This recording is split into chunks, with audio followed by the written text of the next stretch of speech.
আসসালামু আলাইকুম। এখন বাজে মোটে 7টা। আমরা এখন চলে যাচ্ছি কোথায় বলেন তো? এখন আমরা চলে যাব জয়দেবপুর শিববাড়িতে। আসলে আমার ভিডিওগুলো যদি আপনাদের ভালো লাগে অবশ্যই লাইক কমেন্ট শেয়ার করবেন। আমার ফেসবুক পেজ থেকে যদি দেখেন তারপর আমাকে ফলো দিবেন।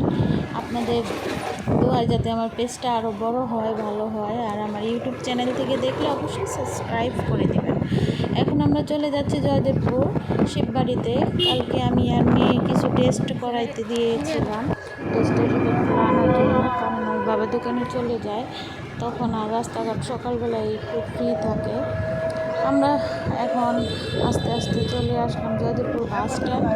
জয়দেবপুর বাস স্ট্যান্ড থেকে চলে আসলাম পপুলারের সামনে। এই যে পপুলারের সামনে চলে এসেছি।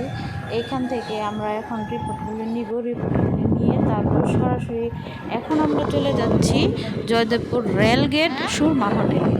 এখানে আমি বেশ কিছুদিন যাবত আমার হাজব্যান্ডকে বলছি আমরা চলে একদিন সুরমাতে গিয়ে খাওয়া দাওয়া করি।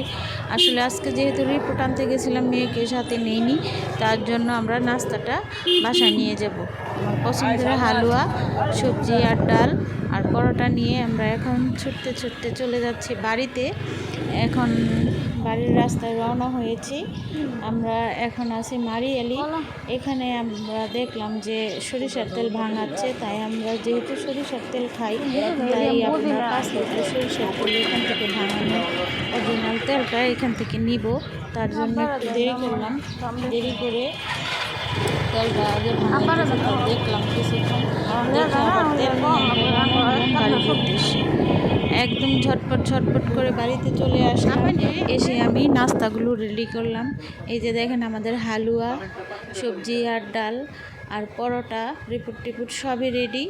আমরা চলে আসলাম বাড়িতে, খাওয়া দাওয়া করলাম। সারাদিন খুবই ব্যস্ত, আমার বেশ কিছু অর্ডার করেছে, অর্ডারগুলো আমার রেডি করতে হবে।